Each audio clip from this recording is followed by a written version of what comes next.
Hello everyone, welcome to VWG. I have a very special guest here in Etobicoke with me right now. Former Canadian Idol singer and real estate agent, Paul Fracassi. Hello. Today I'm going to be asking him questions about Canadian Idol, and stay tuned for the stuff he's going to show you. It's really cool.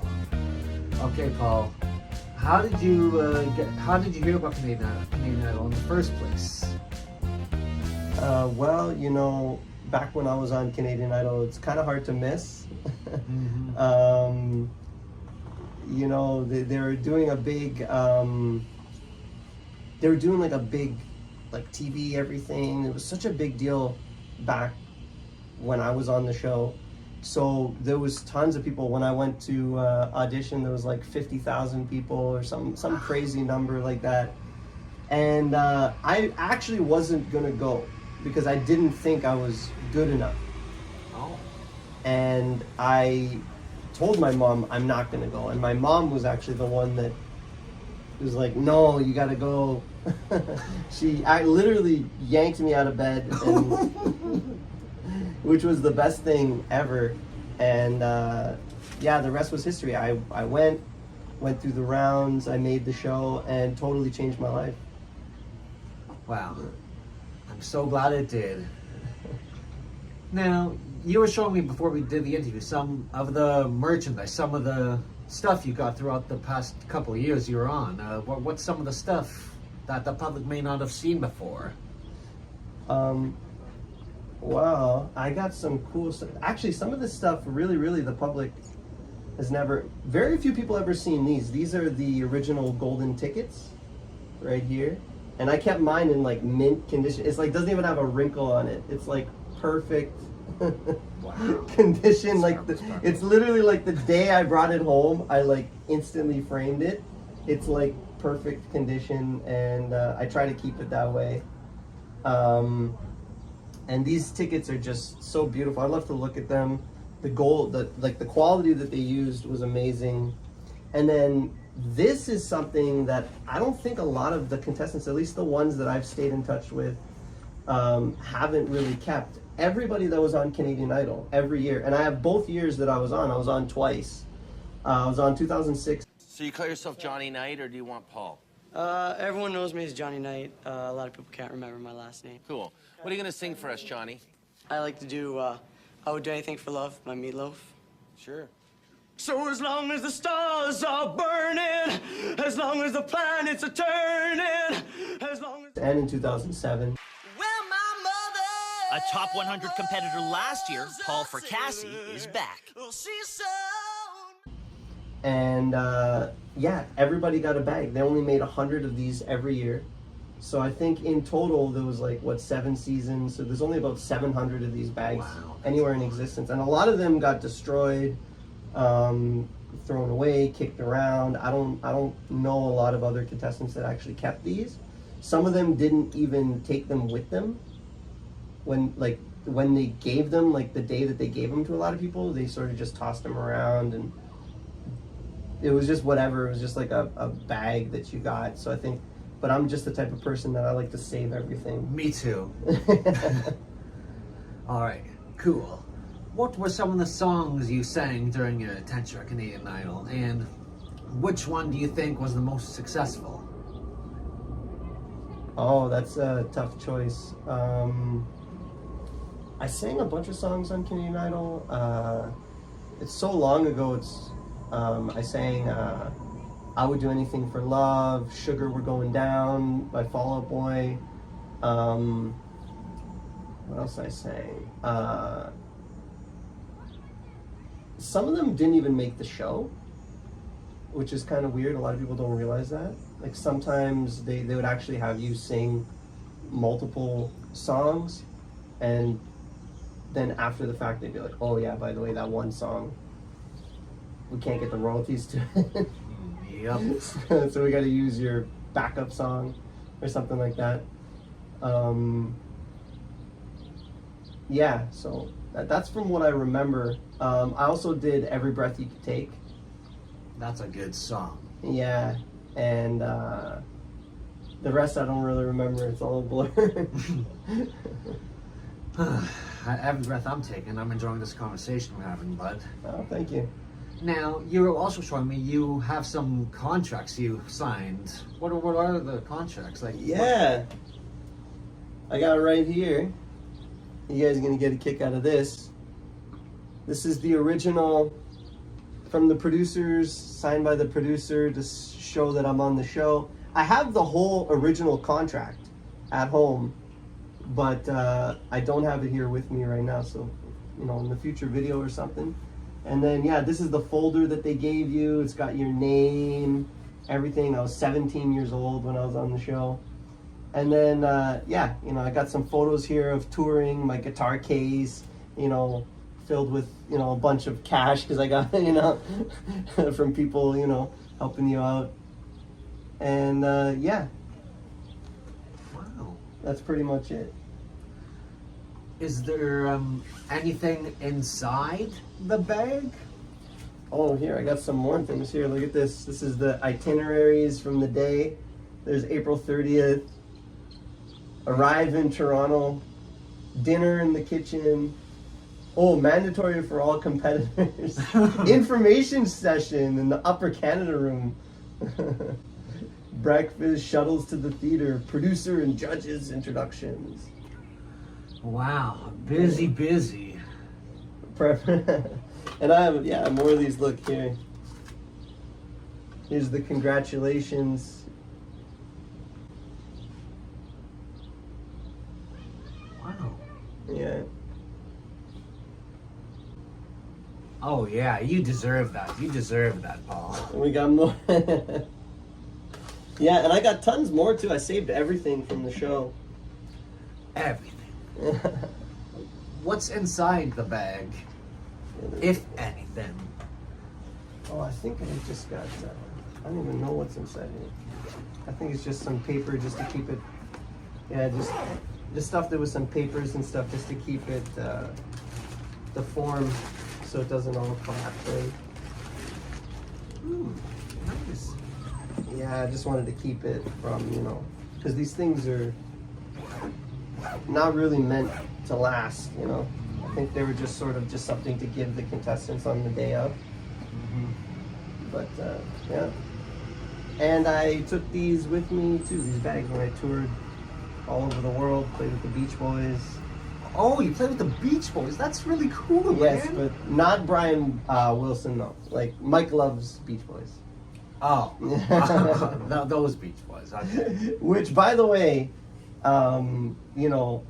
being up front, I know that Brian Wilson was, legendary for a reason, right? Yes. The rest of the guys don't get enough credit, I think. Being up close and seeing Bruce Johnston and Mike Love, Al Jardine, seeing these guys up close, I think a lot of their contributions were really, really underrated. Like when you see Mike Love night in, night out, delivering the performances that he delivers, one of the most talented individuals like I've ever seen close up.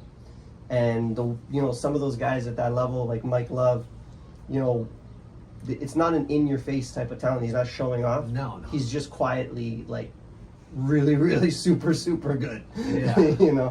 And doesn't make any mistakes. And every single night when that guy gets on stage, it's literally just he's perfect every time, which is absolutely incredible. Let alone for like a 20-year-old, but for someone that's in their 60s, 70s, phenomenal, absolutely phenomenal. Very, very. I agree with that. After your Canadian Idol journey, what has happened now throughout 20-ish years, I assume? Oh, well, I was able to carve out a little career for myself. I was able to play with a lot of good artists, Beach Boys. I played with JD Fortune a little bit. I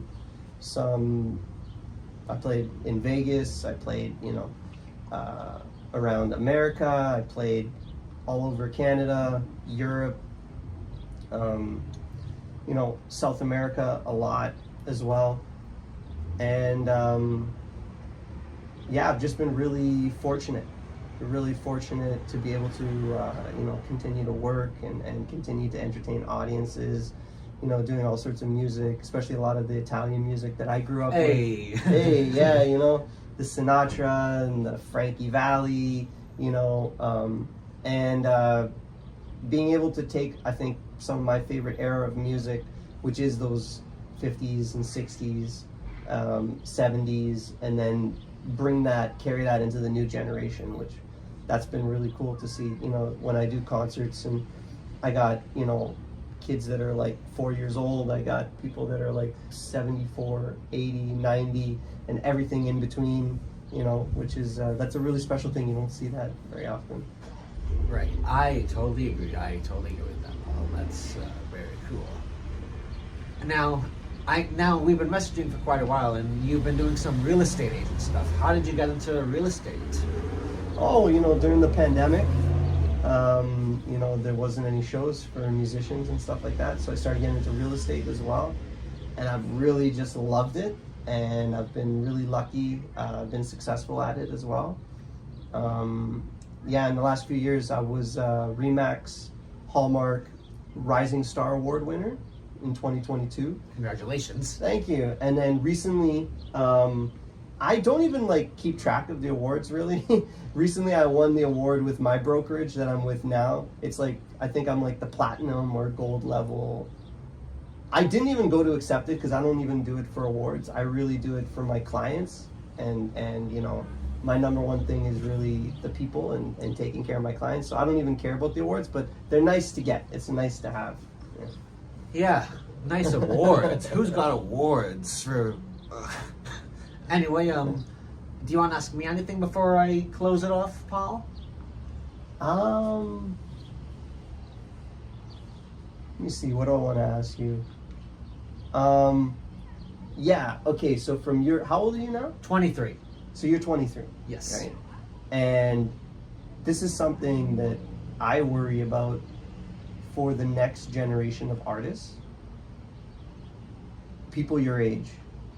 It just looks to me like it's gotten so hard, incredibly hard. It looks like when I look out at some of the younger generations, I think with the access to the internet and some of the access to training, the level of talent has gone up so much, the competition has gone up, and at the same time, the avenues where you can make money is getting harder and harder. Yeah. When I was around, we used to be able to sell CDs and make great money. Every show that you did, you could make just as much money selling your CD than you, sometimes even more selling your CDs than you were actually getting paid to do the show. So incredible. Yeah, and when I see the way the industry's gone now and everything's online and everything's YouTube, it just and the level of talent is so high right now. I really feel for a lot of the younger artists, and it seems like there's nobody to even help them. There's nothing. When I was younger, it seemed like there was all sorts of different avenues where you could get help in your career, and now it just seems like every artist has to be their own manager, their own agent, their own producer, and it's sometimes I look at some of these up and coming artists and I literally don't know how they do it. Wow. Yeah, the younger generation is starting to the younger generation is starting to rise up now these modern times. Yeah, and I think also when I was coming up, I think the generation before me was more helpful. I feel now you see the 30, 40-year-olds in the industry, I don't see any desire to help the younger kids coming up. It's they're so focused on their own stuff now, and the 30, 40-year-olds, that the 20-year-olds are just on their own. There's no one to put their arm around them and be oh, hey, do this, do that. Yeah, I can totally see that. And even if those guys did want to, even the ones that do actually have the intention to put their arm around the young guys and show them the way, the way for me was different than the way for these guys, because like the industry's changed so much that it doesn't even if you try to, you're still limited. So, It's unfortunate, but you gotta make money somehow, some way. yeah, it seems like TikTok is the way now. Nowadays, TikTok reels. Is there anything else you want to ask me, or? No, I guess. I see you released a song recently, right? Oh, yes, I did. It's a song about. It's a song that included multiple pop culture references to Canadian stuff and stuff I grew up watching. Yeah, I love that. So, yeah, what was your experience releasing it? Like, what were some of the challenges? Well, What's it like as a 23-year-old now trying to put out a song? Well, as a 23-year-old trying to put out a song, it's hard because you have to try to market it. You have to try to mention it many times to people, and it's even hard to record because I never recorded a song before in a studio. It was my friend's home studio, and I was a little nervous. I'm sure most young artists are nervous to record. Well, I was. But with the help of my friends, I managed to get what I needed to get done, and it's out now, and it's still available.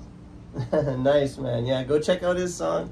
I'll be putting some stuff out soon, so. Oh, okay.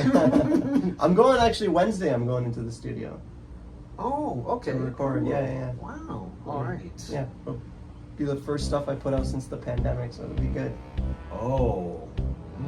Juno Award winner, maybe one day. I hope. I really want to win a Juno Award.